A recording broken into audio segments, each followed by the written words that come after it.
تو اب تھکار کے میرا حشر ہو چکا ہے، گرمی بھی بہت زیادہ ہے اور اب ہمت نہیں رہی اور hello friends, I hope everyone's well. جیسا کہ میری پہلے والی کلپ سے آپ کو پتہ چل گیا ہوگا کہ اب تک ہماری حالت پتلی ہو چکی تھی، گرمی، لائٹس، چھوٹی دکانیں، اور یہ اس وقت ہم بیسمنٹ میں تھے تو بس حشر ہو گیا تھا، اوپر سے چادر بھی پہنی ہوئی تھی تو خوب بس پسینے میں شرابور، بالوں کا کیا حشر۔ تو میں نے نازش سے کہا، میں نے کہا بھائی اب یہ آخری مارکیٹ ہے، اس کے بعد بس میری بس ہو گئی ہے اور اس کے بعد جو ہے نا ہم لوگ واپس چلیں گے، کیونکہ واپس جانا تھا اسلام آباد، راستے میں ہمیں یونیورسٹی ٹاؤن بھی جانا تھا، حیات آباد بھی جانا تھا، اور شدید نیاب جو ایک بڑی مشہور دکان ہے اس پہ بھی ہم نے رکنا تھا، دیکھنا تھا۔ تو ہم نے کہا بس اب یہاں رک کے تھوڑا سلکس دیکھتے ہیں اور اس کے بعد جو ہے نا ہم لوگ واپسی کی طرف جائیں گے۔ پھر بھوک بہت لگی ہوئی تھی یار، ہم لوگوں نے ناشتہ بھی نہیں کیا تھا، صبح سویرے نکل آئے تھے، تو اس وقت تک 1:30-2 بج چکے تھے، اس وقت تک ہمارا حشر ہو چکا تھا۔ تو بس یہاں سلکس بہت خوبصورت تھے، کتان سلک تھا اور شیموز تھا، را سلک تھا، اور مطلب سلک کی ڈیفرنٹ ورائٹیز تھیں اس دکان پہ۔ پرائسز میں نے آپ کو مینشن کر دیے، آپ کو اسکرین پہ نظر آئیں گی، اور نمبر وغیرہ بھی ان کا جو ہے نا وہ آپ کو اس پہ میں ڈسپلے کر دوں گی۔ تو آج مجھے اپنی امی کی بڑی یاد آ رہی تھی یہاں آ کے، اور اپنی پھپھو کی نا، کیونکہ ہم نے اپنی پھپھی کے ساتھ زیادہ تر آیا کرتے تھے۔ امی تو میری زیادہ آتی نہیں تھی، جیسے میں نے آپ کو پہلے بتایا سال میں صرف 2 دفعہ آتی تھیں وہ بازار، ایک سردیوں میں ایک گرمیوں میں، اور اسی میں وہ اتنے کپڑے لے لیتی تھی کہ ہمارا بھی کام ہو جاتا تھا، ان کا بھی کام ہو جاتا تھا۔ تو یا اس کے علاوہ پتہ ہے کیا، آپ لوگوں کو تو خیر کچھ لوگوں کو یاد ہوگا جو میری عمر کی ہوں گی خواتین یا مجھ سے بڑی، وہ ریلیٹ کر سکتی ہے میری بات سے۔ پہلے خواتین آیا کرتی تھیں کپڑا بیچنے کے لیے گھروں میں، یہ ہم ان کو یہاں پشاور میں ہم ان کو کوچی کہتے تھے، یہ وہ ہوتی تھی نومیڈ جسے کہتے ہیں نا، خانہ بدوش۔ یہ خواتین جو تھیں نا کپڑے کا کاروبار کرتی تھیں، اور یہ افغانستان سے کپڑا لے کے آیا کرتی تھیں، اور یہ بڑے بڑے انہوں نے فراکس پہنے ہوئے ہوتے تھے جو افغانی ڈریس ہوتا ہے، ساتھ پہ ان کے گز ہوتا تھا، وہ جس سے کپڑا ناپتے ہیں نا، وہ والا گز ان کے پاس ہوتا تھا، اور وہ گھروں میں آتی تھیں، اور خواتین جو تھیں وہ اتنا زیادہ گھروں سے نکلنا پسند نہیں کرتی تھیں، تو وہ آتی تھیں سلکس لے کر اور اس طرح کی چائنا سے چیزیں، افغانستان سے، کیونکہ یہی راؤٹ تھا جہاں سے یہ ٹریڈ جو تھی وہ ہوتی تھی۔ اور ان کو آپ بتا دیتے تھے نا، جیسے کوئی شادی بیاہ ہونے والا ہے اور آپ لوگ مطلب ہے وہ کر رہے ہیں، کوئی تیاریاں کر رہے ہیں، تو پھر آپ ان کو کہتے تھے یار مجھے وہ والا کپڑا چاہیے، اس طرح کا چاہیے، یہ کلر چاہیے، تو وہ جو ہے نا وہ پھر لا کے اور آپ کو جو ہے وہ میرے خیال سے کوئی 15-20 دن میں آپ کو وہ ڈیلیور کر دیتی تھیں۔ اب تو خیر ٹائمز ہیو چینجڈ، مطلب اس دفعہ جو میں پشاور گئی تو میں نے دیکھا کہ مطلب گاؤں کی بہت زیادہ خواتین تھیں وہاں پہ، جو برقع مطلب انہوں نے پہنے ہوئے تھے، شٹل کاک برقعے یا دوسرے برقعے، تو یہ خواتین تو بالکل انہوں نے تو بازاروں کی شکلیں بھی نہیں دیکھی ہوئی تھی، حتیٰ کہ میں آپ کو بتا رہی ہوں کہ میری امی وغیرہ بھی بہت اوائڈ کرتے تھے، اور میری ساس تو یہ بتاتی تھیں کہ ان کے تو ہسبینڈ جو تھے نا وہ لے کر آتے تھے، پتہ نہیں کتنے عرصے تک انہوں نے بھی کوئی بازار کی شکل نہیں دیکھی ہوئی تھی۔ ہسبینڈ یا تو شاپنگ کرتے تھے، یا بڑی بوڑھیاں اگر ہو گئیں تو وہ جا کے کپڑے لے آتی تھی عید کے اور اس طرح کے نا، تو ڈفرینٹ ٹائمز تھے۔ اب تو ہر چیز جو ہے، اب تو آپ بازار بھی نہ جائیں بھائی، آپ اپنا یہ اپنے فون کے اوپر آپ جو ہے نا دنیا بھر کی چیزوں کی ورائٹی آپ لوگ دیکھ سکتے ہیں، کہیں سے بھی کوئی چیز چاہیے۔ وہاں پہ جب میں کینیڈا میں تھی، میرے پاس ٹائم نہیں ہوتا تھا، بہت بزی لائف تھی، جاب کرتی تھی، تو بازار جانے کا کیا سوال پیدا ہوتا تھا، تو میں کیا کرتی تھی کہ زیادہ تر اپنے حتیٰ کہ شیمپوز بھی اور اپنا یہ سکن کیئر بھی، اور اتنی چیزیں امیزون سے میں اور میرے بچے بھی منگواتے تھے نا، تو ہر روز ہمارے گھر کے آگے ایک ڈبہ پڑا ہوتا تھا۔ مطلب آپ سوچیں ٹائم کیسا چینج ہوتا ہے، ایسا چینج ہوتا ہے، ایسا چینج ہوتا ہے، میری آنکھوں کے سامنے دیکھتے دیکھتے دنیا کیا سے کیا ہو گئی نا۔ اور یہ سب جو ہے نا یہ کمپیوٹر اور یہ فون کی وجہ سے ہوا ہے، مطلب دنیا سمٹ کے آپ کی مٹھی میں آ گئی ہے۔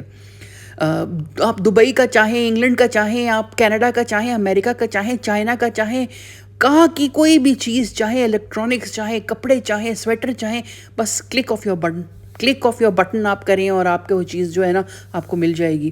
یہ پاکستان میں بھی ہے دراز اور یہ اس طرح کی ٹیموں اور یہ چیزیں جو بن چکی ہیں، مطلب میں نے کافی یہاں آ کے میں نے کافی چیزیں جو ہے میں نے آن لائن ہی منگوائی ہیں، اور وہاں پہ جب کینیڈا میں تھی اس وقت تو میں کرتی ہی آن لائن شاپنگ تھی، لیکن یہاں آ کے نا کپڑا وپڑا جو اب ہے یہ ہم لوگ جا کے دیکھ لیتے ہیں۔ تو میری امی بڑے مزے مزے کی کہانیاں سنایا کرتی تھی. ان کی ایک عرصے میں نا وہ لوگ انڈیا میں امی وغیرہ جو تھے وہ پارٹیشن سے پہلے وہاں رہا کرتے تھے. تھی تو افغانستان کی لیکن وہاں بھی ان کا تھا. ان کی میری نانی کی شادی وہاں ہوئی تھی انڈیا کے افغانیوں میں. تو وہاں پہ امی بتاتی ہیں کہ ایک دفعہ کیا ہوا کہ ایک ان کی بھابھی کی دوستی ہو گئی ایک سردار سکھ جسے کہتے ہیں سردار تھی فیملی, ان کے ساتھ ان کی فرینڈشپ ہو گئی نا. وہاں تو اس زمانے میں تو مطلب آپس میں مل جل کے رہتے تھے, کوئی اس طرح کا نہیں تھا. تو امی کہتی ہیں کہ ان کی وہ سردار جو فرینڈ تھیں ان کی شادی تھی نا, اور وہ لڑکی امی کہتی ہیں کوئی 18-19 سال کی, اور بے حد حسین وہ تھے وہ سردار فیملی جو تھی نا. تو کہتی ہیں انہوں نے ہم کو انوائٹ کیا اور یہ لوگ گئے ہوئے تھے کشمیر گئے ہوئے تھے ویکیشن پہ, تو وہیں وہ لوگ ان کو ملے اور وہاں ان کی دوستی ہوئی. تو میری امی بتاتی ہیں کہ جب وہ وہاں وہ شادی والے دن وہ پہنچے ان کی پوری فیملی, تو امی بتاتی ہیں کہ کیا کہتی ہیں وہ کوٹھی تھی ان کی, اور وہ اصل میں پھر پتہ چلا کہ یہ کوئی مہاراجے وغیرہ تھے. اور جو وہ ان کی شادیوں کا جو وہ بتاتی ہیں نا امی کہ کیا ان کی مطلب امی کہتی ہیں کہ کوئی 7 کمرے تھے, 7 کمروں میں اس لڑکی کا جو تھا وہ جہیز جو تھا وہ بھرا ہوا. تو کہتی ہیں انہوں نے کہا آپ مطلب ان کا ہوگا رواج کہ جہیز دکھاتے ہوں گے. تو امی نے کہا انہوں نے جو جہیز دکھایا دلہن کا, تو امی کہتی ہیں کہ ایک کمرہ جو تھا نا وہ ساڑیوں سے اور یہ ان کی جو سوٹ پہنتے ہیں یہ ان سے بھرا ہوا تھا. اور کہتی ہیں انہوں نے بتایا کہ یہ ہم تو بازار گئے ہی نہیں, یہ سب کا سب جو ہے نا ساری جو خواتین جو یہ بزاز کہتے تھے اس زمانے میں ان خواتین کو, اور آدمی کہتی ہیں وہ گھر میں آ کے ہی ہماری انہوں نے ساری شاپنگ کرائی ہے. کہتی ہیں ایک کمرہ جو تھا وہ سارا سونے کے سیٹوں کا بھرا ہوا پڑا ہوا تھا. وہ بھی وہی سونار آتے تھے گھر میں, اور سونار جو ہے وہ آپ کے لیے سیٹ لے کر آتے تھے, آپ وہاں پسند کرتے تھے. کہتی ہیں ایک کمرہ جو تھا وہ مٹھائیوں کا بھرا ہوا تھا. کہتی ہیں اس طرح کی, حالانکہ امی اس زمانے میں ہوں گی کوئی 12-13 سال کی, لیکن جس طرح سے وہ سناتی تھی نا وہ یہ اسٹوری ہمیں اتنی اچھی لگتی تھی کہ ہم بار بار کہتے تھے امی پلیز وہ اسٹوری سنائے نا جو آپ مہاراجوں کی شادی میں گئی تھی. تو امی پھر وہ سناتی تھی, اور کبھی بھی رتی بھر کا بھی رد و بدل نہیں ہوا اسٹوری میں, جو تھی وہ تھی. اور پھر وہ بتاتے ہیں کس طرح سے شادی ہوئی, اور وہ 17-18 سال کی لڑکی کی شادی ہوئی تھی کوئی 70 سال کے بوڑھے راجا کے ساتھ. کوئی سپاٹو جگہ تھی انڈیا میں, وہاں کا مہاراجا تھا وہ, اس کی پہلے بھی پتہ نہیں 20-30 بیویاں تھیں, and she was one of them. اس زمانے میں تو میرے خیال سے برا نہیں سمجھتے ہوں گے یا واٹ ایور دا کیس. تو امی کہتی ہے کہ اتنی حسین گڑیا سی جو تھی نا وہ سردارنی جو تھی وہ اس کی شادی وہ بوڑھے اس آدمی کے ساتھ ہو گئی. اور کہتے ہیں کیا وہ شادی تھی, کہتے ہیں کہ اس میں اتنے زیادہ مطلب ساری سکھ اور ہندو کمیونٹی جو تھی نا وہاں پہ آئی ہوئی تھی. مسلمان, امی کہتی ہیں مسلمانوں کے لیے انہوں نے علیحدہ سے جو ہے نا کھانے پینے کی ٹیبل لگائی ہوئی تھی. ان کو پتہ تھا کہ مسلمان جو ہے وہ اس طرح جھٹکا نہیں کھاتے یا ان کی اپنی ڈائٹری کوئی وہ ہیں. اسی طرح کہتی ہیں ہندوؤں کے لیے جو تھا ان کی علیحدہ بنائی ہوئی تھی جہاں پہ صرف ویجیٹیرین کھانا تھا. تو یہ سٹوری جب میں سنتی تھی نا میں ایک دنیا میں پہنچ جاتی تھی نا جہاں وہ مجھے لگتا تھا کہ میں وہاں پہ ہوں. اور یہ سٹوری ہمارے پورے خاندان میں جو ہے نا یہ ہر کسی کو پتہ ہے یہ. تو ہم لوگ بھی جب اب بیٹھتے ہیں امی کو یاد کرتے ہیں تو یہ والی سٹوری ضرور یاد کرتے ہیں. تو بس یار یادیں رہ جاتی ہیں انسان کی, اور انسان کے اچھے کام رہ جاتے ہیں, انسان کی خوبیاں رہ جاتی ہیں. اور ابھی بھی جب بھی امی کو کوئی یاد کرتا ہے یا میرے آغا جی کو کوئی یاد کرتے ہیں نا, میرے فادر, ہم ان کو آغا جی کہا کرتے تھے, تو ہم یاد کرتے ہیں کہ وہ کتنے اچھے انسان تھے. اور امی کی فیملی آغا جی کی, اور آغا جی کی فیملی امی کی شاید دائی. آج بھی میری ایک کزن آئی ہوئی تھی میری بہن کا پوچھنے کے لیے, تو وہ بس امی کی یہی تعریفیں کرتی جا رہی تھی. اور امی کو نا ہمارے پٹھانوں میں جو ہے پہلے زمانے میں نا لقب دے دیے جاتے تھے. تو میری امی کا نام تو کچھ اور تھا, لیکن ان کو جو ہے نا شاگل کہتے تھے, یا پھر جتنے بھی ان کے تھے نا سسرال جو تھا میری امی کا وہ ان کو ناوے گل کہتا تھا, مطلب دلہن. تو ہر کسی کا اپنا ایک لقب ہوتا تھا. تو ابھی بھی جو میرے ابو کے جتنے بھی رشتہ دار کبھی بھی ملتے ہیں نا ہم سے, تو وہ یہی کہتے ہیں کہ وہ کتنی اچھی خاتون تھیں اور کتنا. اور اسی طرح میری امی کے رشتہ دار میرے ابو کی جو ہے اتنی تعریف کرتے ہیں, وہ اتنا ان کا خیال رکھا کرتے تھے. اور کیا رہ جاتا ہے آخر میں, کچھ بھی نہیں رہتا سوائے آپ کی اچھائی کے. تو چھوٹی موٹی باتوں کو میں کہتی ہوں یار درگزر کرو, چھوٹی بڑی اچھا رہو, ہر کسی کے ساتھ ایک چھوٹی سی اسمائل دے دو, کچھ اور نہیں دے سکتے تو اچھے الفاظ دے دیں کسی کو. یہ جو ہے نا یہ غصہ اور یہ جلن اور یہ حسد جو ہے نا یہ کہیں بھی نہیں لے کے جاتا ہے انسان کو. کچھ بھی نہیں ملتا، یقین کریں۔ اچھا چلیں، میں تو کیریڈ اوے ہو گئی، کہاں سے کہاں پہنچ گئی، اور ہم دیکھ رہے ہیں کپڑا، اور بڑا امیزنگ کپڑا تھا ان کے پاس اس دکان میں، جیسے میں نے آپ کو بتایا کہ ڈیفرنٹ کلر کی سلکس تھیں۔ اور آج جو ہم نے چیز دیکھی نا، بڑے عرصے کے بعد وہ چیز دیکھی، اور وہ تھی شنگھائی۔ جی آپ کو پتہ ہوگا شنگھائی کہ کتنا مطلب لوگ پسند کیا کرتے تھے شنگھائی کو۔ اور میری امی کی، کیونکہ ہم لوگ 3 بہنیں تھیں، تو امی کیا کرتی تھیں کہ جیسے ہی ہم لوگ مطلب ہوئے نا 16-17 ایئرس کے، تو امی چیزیں لے کے رکھنا شروع کر دیتی تھی۔ یہ شنگھائی کے دیکھیں ہم کتنے خوبصورت ویرائٹی، 4000 کا سوٹ تھا۔ تو امی نے جو ہم لوگ کے لحاف بنانے نا، اور یہ بستر اور یہ کشن کورز وغیرہ جہیز کے لیے، تو سب شنگھائی کے بنایا کرتی تھی۔ بلکہ لوگ شنگھائی کے کپڑے بہت پہنتے تھے۔ امی کہتی ہیں کہ ان کے جب شادی ہوئی تھی تو ان کے شنگھائی کا نا پورا جوڑا تھا، اور ساتھ میں دوپٹہ کام والا نا۔ تو جب بھی میں امی کو انویژن کرتی تھی نا اس طرح، تو میں امی کو اسی شنگھائی کے جوڑے میں انویژن کرتی تھی کہ کتنی خوبصورت میری امی ماشاءاللہ بہت خوبصورت تھیں، اور فادر بھی بہت زیادہ ماشاءاللہ خوبصورت تھے۔ اللہ ان کو جنت میں جگہ دے، اعلیٰ مقام دے۔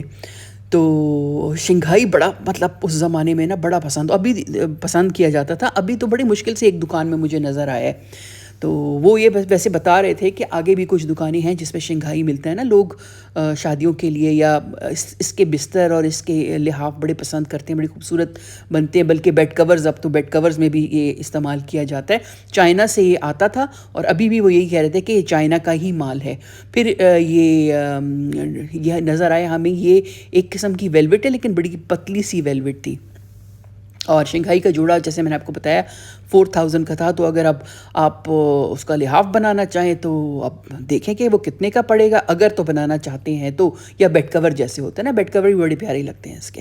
اور اس جواد خان نام ہے ان کا، یہ نمبر ہے، بڑی اچھا بچہ تھا یہ، بہت ہی اچھا ہم لوگوں کو نا وہ کیا، ٹریٹ کیا، اور اچھا وہ کیا۔ اور ہر جگہ جہاں ہم گئے ہیں نا، آپ یقین کریں، چائے کعوہ کھانا کھا لیں اور کولڈ ڈرنک پی لیں، یہ تو یہ مہمان نوازی جو ہے نا اس صوبے کی، میں کہتی ہوں اس طرح کوئی بھی نہیں ہے۔ مہمان نوازی بہت مطلب عزت اور بہت قدر کرتے ہیں، تو یہ چیز بہت زبردست ہے اس جگہ کی۔